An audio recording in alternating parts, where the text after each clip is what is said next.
നമസ്കാരം.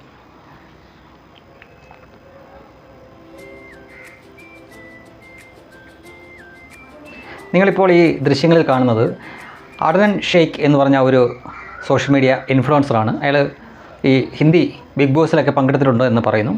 അയാളുടെ ഭാര്യ അയേഷ ഷെയ്ഖുമാണ്. ഇവരൊരു ഷോപ്പിംഗ് നടത്തുമ്പോൾ അത് ചിലർ വീഡിയോയിലെടുത്തു സോഷ്യൽ മീഡിയയിൽ കൊടുത്ത ദൃശ്യങ്ങളാണ് ഈ കാണുന്നത്. ഇതൊക്കെ എന്തിനാണ് ഞങ്ങളെ കാണിക്കുന്നത് എന്നൊരുപക്ഷെ നിങ്ങൾ ചിന്തിച്ചേക്കും. അയാളുടെ മതവിശ്വാസം അനുസരിച്ച് അയാളുടെ ഭാര്യയെ ചാക്കി കയറ്റുകയോ എങ്ങനെ നടത്തുകയോ ചെയ്തോട്ടെ, അതൊക്കെ താനെന്തിനാണ് ഞങ്ങളെ കാണിക്കുന്നത് എന്നൊരു പക്ഷേ നിങ്ങളിൽ പലരും എന്നോട് ചോദിക്കുന്നുണ്ടായിരിക്കാം. അവരുടെ അറിവിലേക്കായി ഞാനൊരു ചിത്രം കൂടി കാണിക്കാം. ഇപ്പോൾ ഈ കാണുന്ന ഷോർട്സ് ഇട്ടുകൊണ്ട് നിൽക്കുന്ന ഇത് ഇന്നത്തെ കാലത്ത് ഒരു അപൂർവതയൊന്നുമല്ല. അത്യാവശ്യം കാണാൻ കൊള്ളാവുന്നവർക്കൊക്കെ അല്ലെങ്കിൽ ഇട്ടാൽ ഭംഗിയുള്ളവർക്കൊക്കെ ഇട്ട് നടക്കാവുന്ന ഒരു വേഷം തന്നെയാണ്. അതിനും വലിയ അത്ഭുതമൊന്നുമില്ല. പക്ഷേ ഇതിട്ടുകൊണ്ട് നടന്ന സമയത്ത് ഇവരുടെ പേര് അയേഷ ഷെയ്ഖ് എന്നായിരുന്നില്ല, റിദ്ധി യാദവ് എന്നായിരുന്നു. ഒരു ഗുജറാത്തുകാരിയാണ് കേട്ടോ. അതിനിപ്പോൾ എന്ത്, ഹിന്ദു ആയിട്ടുള്ള ഒരാളെ ഒരു മുസ്ലിം വിവാഹം കഴിച്ചു, അവൻ്റെ മതത്തിലേക്ക് ചേർത്തു, അതിനുശേഷം ഈ ഹിജാബ് ഇടിയിച്ചു അല്ലെങ്കിൽ ചാക്കിടിയിച്ചു. അതിനിപ്പോൾ താനിത്ര പറയാൻ എന്തോ ഇരിക്കുന്നു, ഇതൊക്കെ ഒരുപാട് കാലമായിട്ട് നടക്കുന്ന കാര്യമല്ലേ എന്നും ഒരു പക്ഷേ നിങ്ങളിൽ പലരും ചിന്തിച്ചേക്കാം. എന്നാൽ ഇവൾ ഈ നിക്കറിട്ടുകൊണ്ട് നിന്ന സമയത്ത് ഈ നിക്കറിട്ട ഈ വേഷം എന്തുകൊണ്ടാണ് ഇൻ്റർനെറ്റിലൊക്കെ വ്യാപകമായിട്ട് കാണാൻ തുടങ്ങുന്നത് എന്ന് ചോദിച്ചു കഴിഞ്ഞാൽ, കാണപ്പെടുന്നത് എന്ന് ചോദിച്ചു കഴിഞ്ഞാൽ, ആ സമയത്ത് ഹിന്ദുവായിരുന്ന സമയത്ത് ഇവൾ ചില ആവശ്യങ്ങൾ ഉന്നയിച്ചിരുന്നു. ആ ആവശ്യങ്ങൾക്ക് വേണ്ടി ഒരുപാട് ശബ്ദമുയർത്തിയിരുന്നു. അതെന്താണെന്ന് ചോദിച്ചു കഴിഞ്ഞാൽ, ക്ഷേത്രങ്ങളിൽ എന്തിനാണ് ഡ്രസ് കോഡ്, നിക്കറിട്ടും അഥവാ ജട്ടിയിട്ടും കയറാനുള്ള അവകാശം വേണം എന്നായിരുന്നു അവളുടെ ആ സമയത്തെ ആവശ്യം. ഇനി പറ, ഞാനിത് കാണിച്ചത് വെറുതെയാണോ?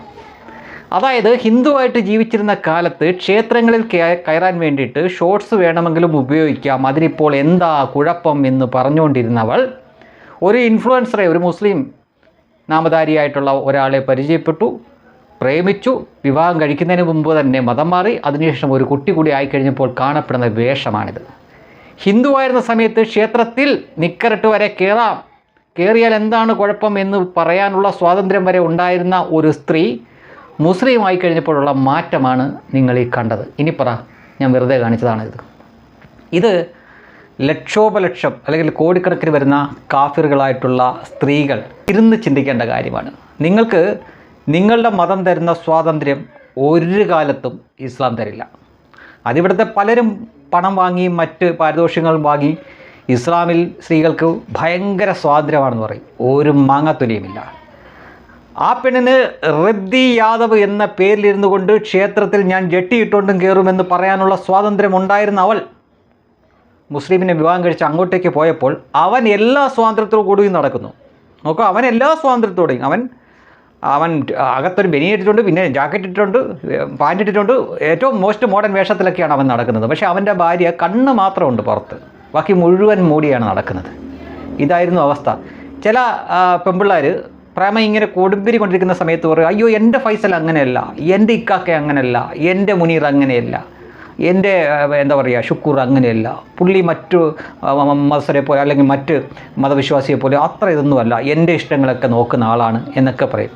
കാര്യം കഴിഞ്ഞു കഴിയുമ്പോൾ ഇതൊക്കെ അങ്ങ് മാറും. ക്ഷേത്രത്തിൽ നിക്കറിട്ട് കയറണമെന്ന് പറഞ്ഞാൽ മുതലാണ് ഇപ്പോൾ ചാക്കി കയറി നടക്കുന്നത്. അതിലും വലിയ തെളിവൊന്നും വേണ്ടല്ലോ. എത്ര ഉദാഹരണങ്ങൾ നിങ്ങളുടെ മുന്നിൽ കാണിച്ചാലും പിന്നെയും ഇതുപോലുള്ള ആളുകളുടെ പിന്നാലെ പോകും. എന്താണ് സാർ, ഇവർ രണ്ടും കൽപ്പിച്ചപ്പോൾ ഒരാൾ, പ്രത്യേകിച്ചും കാഫർ മതത്തിൽ നിന്നാണ് ഒരാളിങ്ങനെ ശ്രദ്ധ നേടി വരുന്നു എന്നറിഞ്ഞാൽ തന്നെ ഇവന്മാരുടെ ഫോൺ വിളിയായി അല്ലെങ്കിൽ കരുതലായി അങ്ങനെ പലവിധ നമ്പറുകളുമായിട്ട് അടുത്ത് തുടങ്ങി. സ്നേഹമെന്ന് പറഞ്ഞു കഴിഞ്ഞാൽ ലോകത്ത് ഇതുപോലെ സ്നേഹിക്കുന്ന ആരുമില്ല എന്ന തരത്തിലാണ് അവർ പെരുമാറുന്നത്. ഇതൊക്കെ കാണുമ്പോൾ വളരെ പെട്ടെന്ന് ഇവർ വീണുപോകും. ഇതെല്ലാം ഒരു നാടൻ ശൈലിയുണ്ട്, അത് ഞാൻ പറയുന്നില്ല. ഇതെല്ലാം ആ ഒരു പോയിൻ്റ് കഴിയും വരെ മാത്രമേ കാണത്തുള്ളൂ. അതിനുശേഷം തനിക്കൊണം എന്താണെന്ന് ഇവളുമാരെല്ലാം മനസ്സിലാക്കും. അതാണ് ഈ റിദ്ധി യാദവ് എന്ന ഈ ഹിന്ദു പെൺകുട്ടിയുടെ കാര്യത്തിലും നമ്മുടെ മുന്നിൽ തെളിവായിട്ട് കാണുന്നത്. അക്കാലത്ത് വലിയ വിവാദമൊക്കെ ആയതാണ് ഈ പെണ്ണിൻ്റെ ആവശ്യം. അവൾക്ക് ഷോർട്സ് ഇട്ടുണ്ട്, നിക്കറിട്ടുണ്ട്, ക്ഷേത്രത്തിൽ കയറണമെന്നായിരുന്നു അവിടെ ആവശ്യം. അവൾ ഇന്ന് നിൽക്കുന്നതാണ് ചാക്കിൽ. അത് വീണ്ടും വാർത്തയാവുന്നു. വീണ്ടും എന്നെപ്പോലുള്ളവർക്ക് അത് നിങ്ങളെയൊക്കെ കാണിക്കാൻ പറ്റുന്നുണ്ട്. അതാണ് എത്ര ഉദാഹരണങ്ങളാണ് നമ്മുടെ ചുറ്റും എന്ന് ആലോചിക്കുക. എന്നൊക്കെ പറഞ്ഞ് വെളുപ്പിച്ചാലും ശരി, ഈ മതത്തിൽ സ്ത്രീക്ക് സ്വാതന്ത്ര്യം എന്ന് പറഞ്ഞ സാധനമില്ല. തെളിവെന്തിനാ? ജട്ടിയിട്ടോട്ട് ക്ഷേത്രത്തിൽ കയറണം എന്ന് പറഞ്ഞവൾ ചാക്കി കയറി ഇസ്ലാമായി നിൽക്കുന്ന ആ ഒരു ദൃശ്യത്തിനപ്പുറം മറ്റൊരു തെളിവിൻ്റെ ആവശ്യമേ ഇല്ല.